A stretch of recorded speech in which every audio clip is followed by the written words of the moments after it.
Hello, everyone. Hi. I want to start by thanking the ATTA community for inviting me, and thank every one of you for being here today. Just also want to say that I don't usually speak at this big stage, so I was quite a bit nervous, but thank you for hearing me. Right.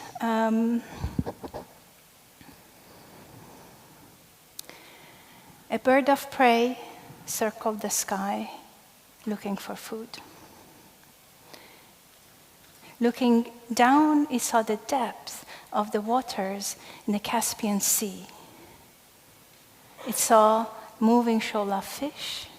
It caught the fish it needed, took it to its round nest on top of an old tree, and ate the whole fish. It knew it was its last meal. It had seen it in a dream. So when the time came, this bird of prey gave a big, shrill voice, thanking the universe for its life. It's released its spirit to the sky, to the source, and its body fell down to the ground. A warm wind picked up its body and delivered it to the foot of an old pear tree just there by the side of the Hyrcanian forest. In time, the body of the bird disintegrated fully, and it was reabsorbed into the body of the tree. The tree blossomed in spring and gave juicy, ripe pear in late summer.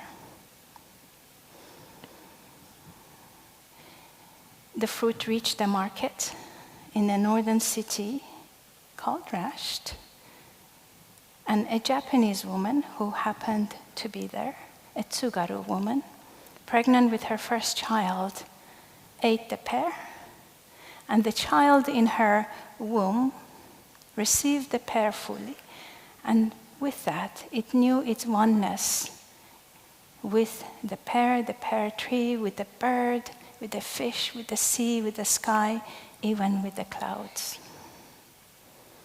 So I was born in city Rasht, in our city hospital, in northern Iran, just by the Caspian Sea, in a part of the world that, unfortunately, still most of the world calls the Middle East. I would like us to consider to call this part of the world the wider Fertile Crescent. Regardless of how the world called us, I grew up and this part was my paradise.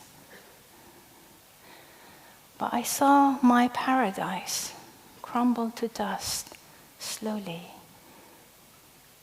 The lions in Iran, the last lion, was shot in 1963. And that added to the negative cascade of ecological collapse.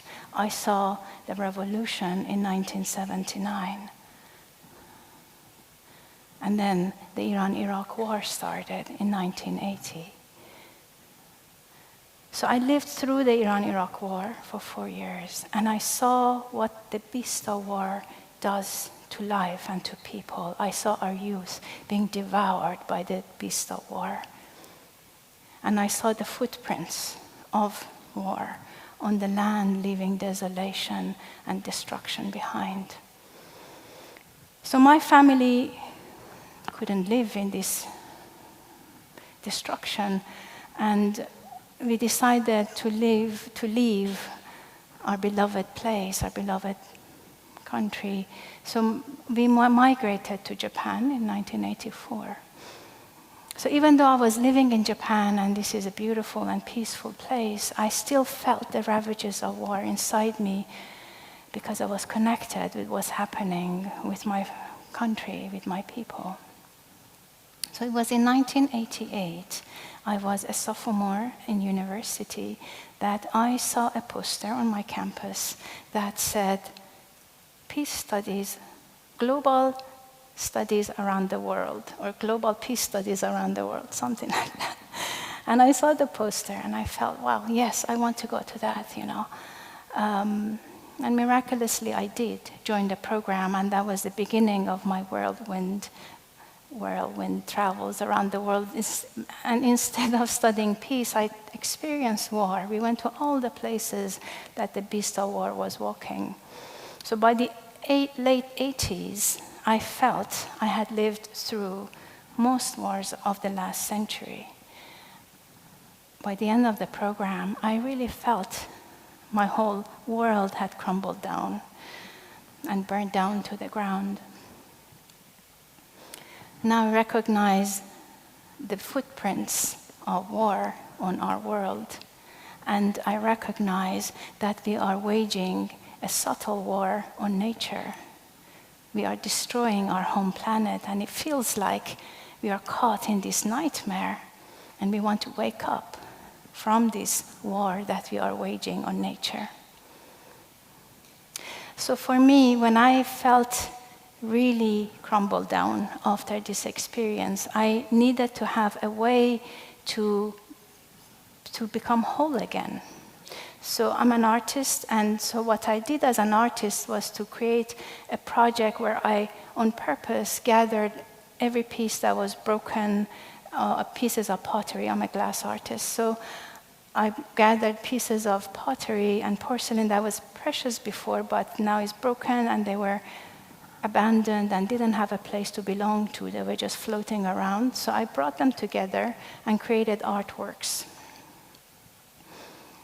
And I call these mosaic angels because they told a story. I waited, instead of me wanting to make the art, I allowed life to speak through. So this process needs patience. And with that, we recreated stories that spoke for life.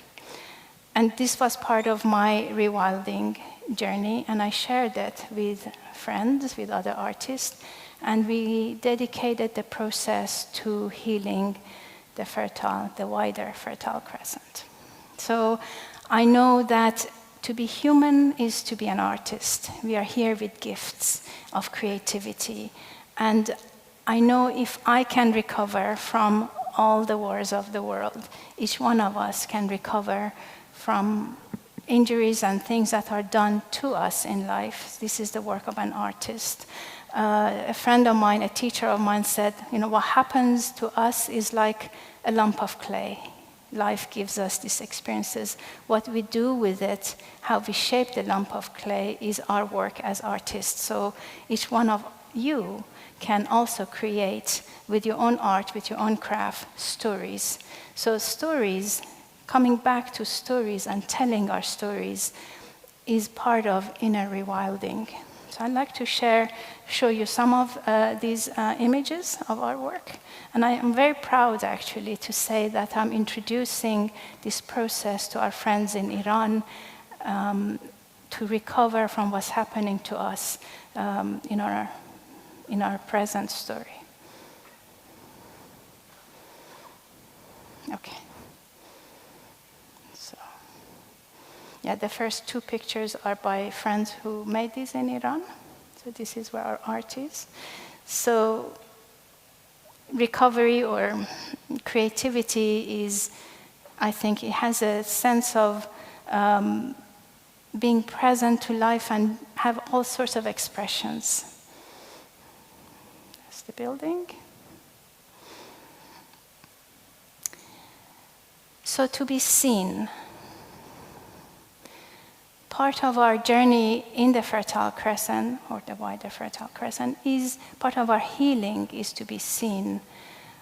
There is a difficult relationship that we have experienced with the rest of the world, and is when we say this is who we are, is I think we can build a genuine, deep relationship with ourselves and with the world. So each one of us has this gift, has a special gift to give back to life.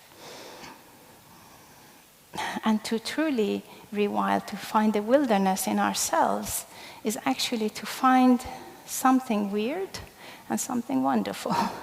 So I have a poem for you. The poem is Two-Headed Calf by the American poet Laura Gilpin. And it goes like this. Tomorrow morning, when the farm boys come, they will find this freak of nature and wrap his body in newspaper and carry him to the museum. But tonight, he's alive and he's lying in a north field with his mother. It's a perfect summer evening, the moon rising over the orchard, the wind in the grass, and when he stares up at the sky, there are twice as many stars as usual.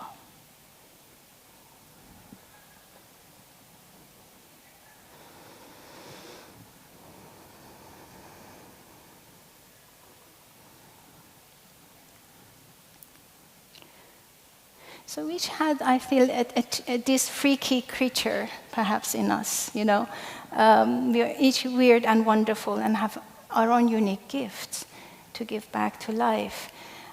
So for me, when I took my weird two-headed cow by this time back home, I went back to Iran in the year 2001.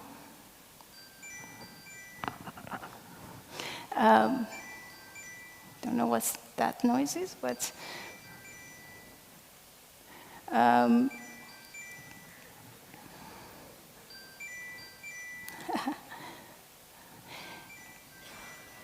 so that's the weird noise, right? Life throws at you things that you don't expect, being weird and wonderful. Weird and wonderful things happen. I think that was right on cue.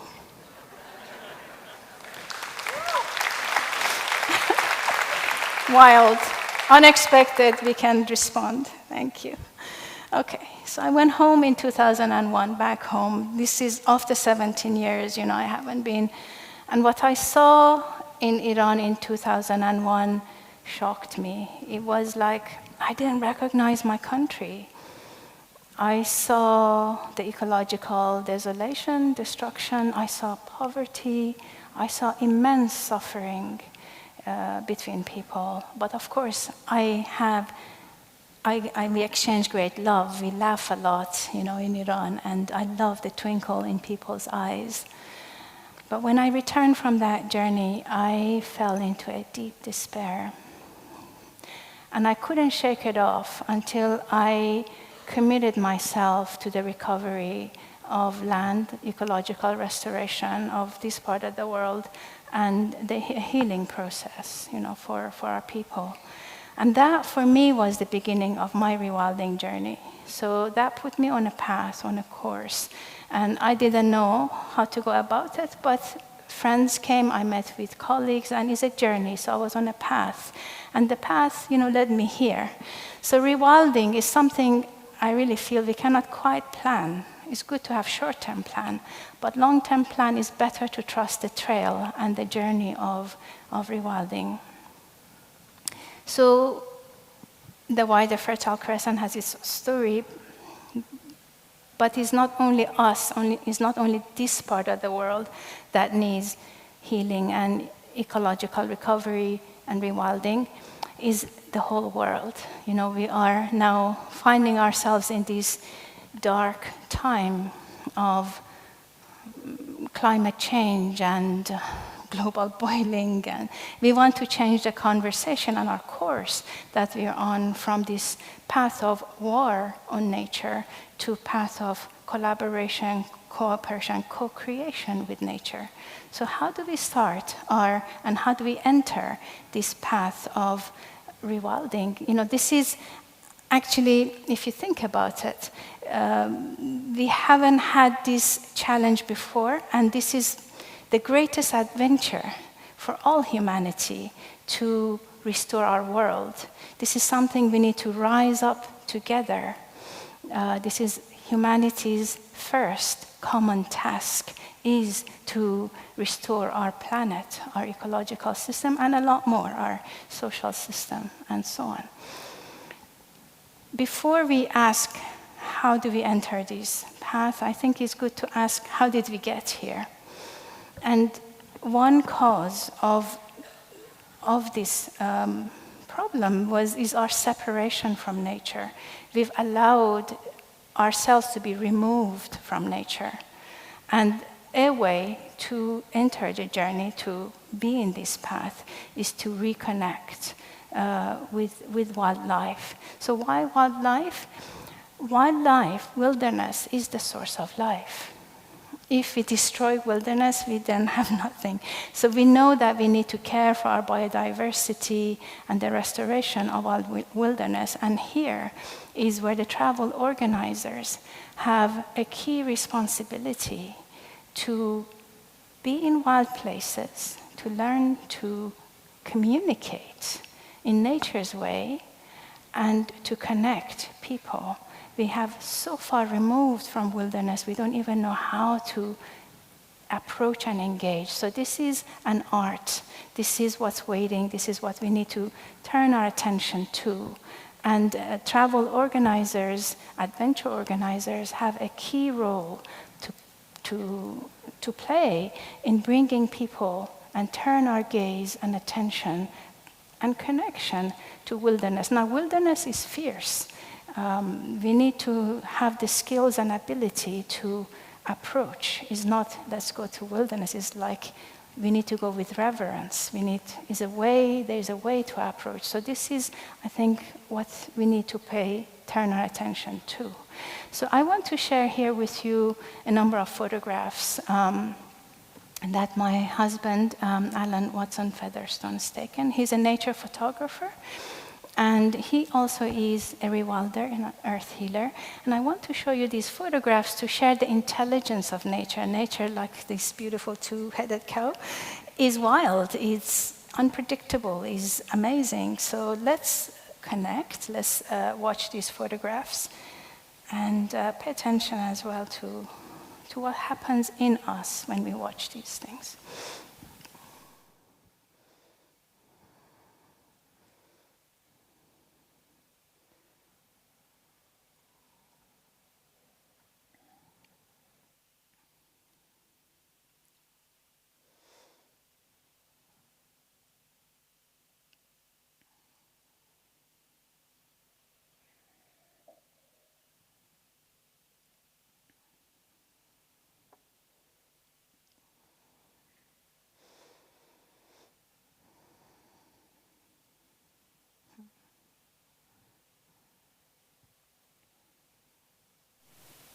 Yes, nature needs half.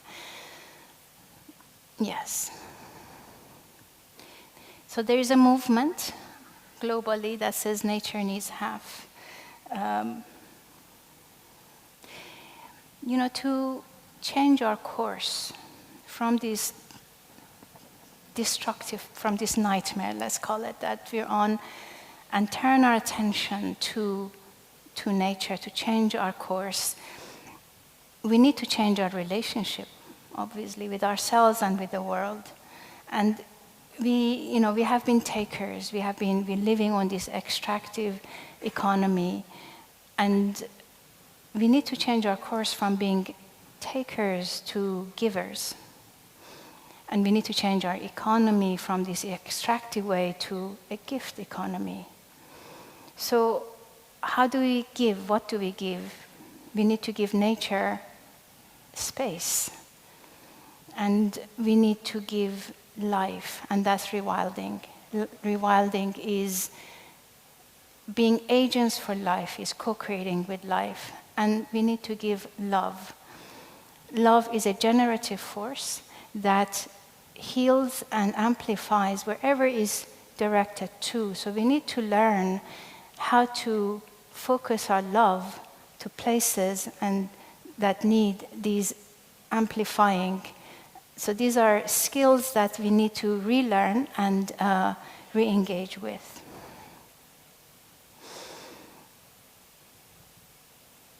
But rewilding also is a science, and is an art, and is a craft. And because we are going through this time of changing course, of our planetary crisis, the art and science and the craft of rewilding needs to become mainstream. So we need to learn ecological literacy. So it's a language that we all need to become fluent in. We need to be able to speak this language of how can we help ourselves and the landscape? How can we rewild ourselves? And how can we rewild the world together? So we're rising up on this path together. The key to enter the path is our own hearts, is our own intuition, and our own discernment. The intuitive mind needs to lead the way. So I think we have lost our way a little bit. So the intuitive mind is the artist, is the one that works from the right brain. And we have put the emissary, the left brain, the logical mind in charge. So they need to shift. They need to change places. And we need to learn to allow our intuitive mind to guide us on this rewilding journey. But to hear our intuitive mind, we need to have a discipline. And the discipline is listening to our heart. It's unique and to each one of us. So I have a practice. I go where I live in a Fintorn community. I go to the early morning meditation. So I went to our sanctuary one morning and I sat down, deep meditation, reached that still beautiful place. And then I heard a voice in my heart, and I felt a presence around me. And I recognized the presence by its extreme kindness and extreme fierceness. And then I knew it was the lion spirit there with me. I call this spirit Aslan from Narnia, who came to communicate and say something to me, and he wanted to be heard. The message that he had to say was this, that we need to recognize who we are. We need to recognize our identity. We have been on this path of war. We have been warlike for a long time. And the warlike people, he told me, is the Homo dominatus, the humankind that dominates ourselves, each other, our planet. We go to war, and is the Homo dominatus that is bringing war on nature. And but we are also a different species as well. We are Homo elevare, the humankind that can elevate. We elevate our hearts, ourselves. We elevate each other, and we elevate life. And it's the work of Homo elevare to restore the earth. How do we do that? Okay. So let's go to the next slide. So we need to recognize as Homo elevare that we need to become indigenous again and not indifferent. What does that mean to be indigenous? We need to belong. We need to belong to the land. We need to know where our community is. So the Maori people have a beautiful tradition when they come and introduce themselves. You know, they say, "This is my mountain. This is my river. This is my valley." They come with a landscape. So you know where they are and you know where they belong to. We're not just this personality. We come from a landscape. So I belong to Mount Rushven. My mountain is Rushven in the west coast of Scotland, in the peninsula of Moidart. My shoreline and my community is a small community called Glennewick. And my river, or the river that I belong to, is a little brook I swim in when I'm there, and it's called Birch Burn.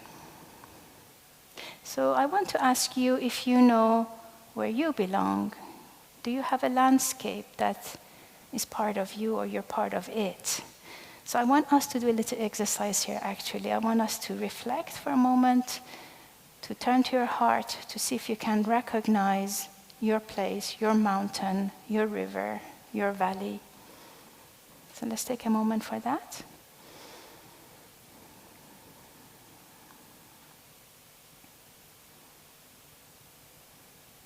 If you feel you know the answers, then please turn to one person next to you.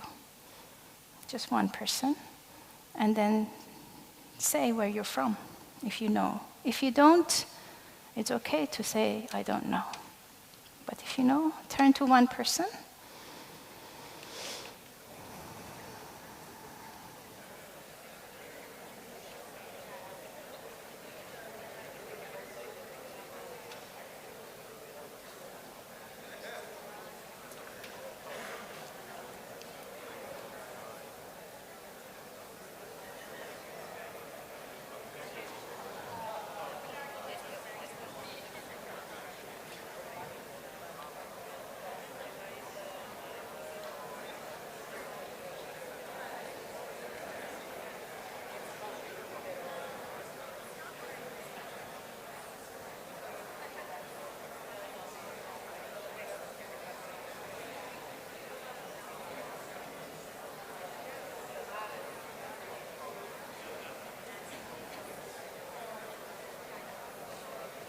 And then, of course, turn, right? You know, two people need to talk, so. Okay, so did you have a chance to turn around? All right. So this is the beginning of a great journey. When you know where you belong, when you know your landscape, we belong to the land, and not the other way around. Is a recognition that we are here to serve the earth and not to own land. That's the first step of the journey. Then is recognizing that travelers are pollinators. So this is where you guys all come in. Travelers have an immense job to do in the real sense of the word. So pollinators bring life. Imagine a bee, right? Imagine how our world would be without a bee. So pollinators, we as human beings, we bring ideas and exchanges and is a real source of fertility and fecundity. So wherever travelers travel and engage with indigenous communities, life sings, life sprouts. So this is your job, to encourage and engage travelers to know their footprint. So we want to leave, we want to change. So in this change of course we're on, change of path and change of heart, travelers have an immense job to do as pollinators. Okay? So where we are indigenous, we need to know what our land needs. So we need to have a rewilding project at home as indigenous people and as travelers. We can rewild while traveling. So it's the combination of the two streams, is the collaboration of the indigenous communities with travelers that will unleash a tremendous dynamic, a tremendous potential that will heal our world and change our course. Now, it's important to pay attention to work with micro projects, small projects. So this is how life works. Life likes micro spaces, like life's little movement. It doesn't have a 10-point plan. So we want to be with life and imitate life. So look for micro projects to join. I think this is the essence of rewilding the world.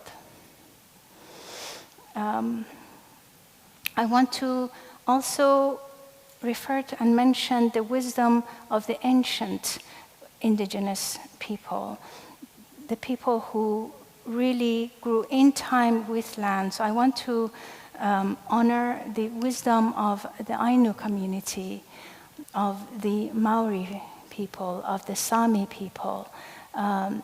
The old ancient indigenous communities are the ones who had this deep reverence, a sacred way of relating to the landscape. And we need to go back and learn from them and connect with them and revitalize the wisdom, the deep ancient wisdom that's there in the land with the old indigenous people of the land. And then we become the new indigenous. We are the new indigenous people of our world. So I want to share some projects, some micro projects that inspire me as examples, because this is happening in the world and we want to amplify this movement. The Redes project in Senegal. Rewilding projects are always trans-border. So as I said earlier, nature does not recognize human borders. So we need to look bioregionally at land and how nature works in that land, biomes of life. Kana Foundation, rewilding horses in North America. So ecosystem restoration communities.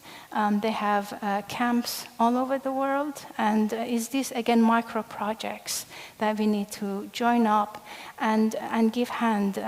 So rewilding is a work of hands and feet, I would like to call it. It is really an expression of who we are. And as human beings, as Homo elevare, we're here to love our world. We're here to love and elevate life. So we cannot buy our way into rewilding. We cannot just pay with carbon offsetting. Rewilding is about giving our hands, really. And when we do that, that changes us and that changes the land. So it is a direct expression of our love for Earth. We practically, put our hands into the earth and do what needs doing. It will not happen without the engagement of our hands and feet. So that's really important. So let's look for these micro projects and join them or create them. We need to multiply these, the hands and feet, giving. Al-Baida is one of my favorite projects in Saudi Arabia, very inspiring. And our own project so we're engaged now in the west coast of Scotland, where I belong, the Atlantic rainforest.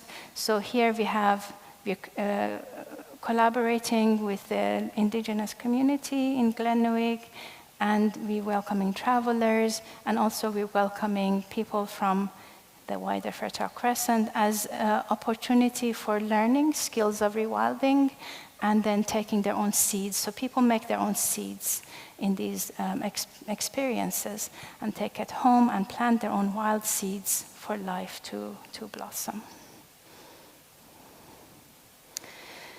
So a bird of prey floated up, soared in the sky, and it saw this beautiful gathering in this island of possibilities, delegates, adventure travelers coming to hear stories of wildness, stories of possibilities, and the change in our direction.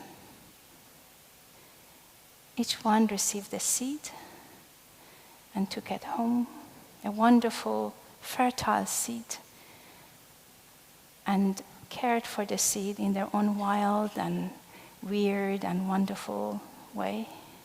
And when they were ready, they took their seeds all over the world, scattered it far and wide, bringing travelers to wild places, showing the way of wilderness. Now, this bird was a very special bird because it could travel in time as well as in space. So this bird traveled in time And in time, it reached this place it recognized as Caspian Sea, traveled to the south of it, past the Hyrcanian forest. And this land where previously it was brown and desolate and dry as bone, it saw a beautiful green glow on this land. And something peculiar caught its attention. It perched down on a big rock, and it saw a mother lioness licking the fuzzy fur of her newly born cub.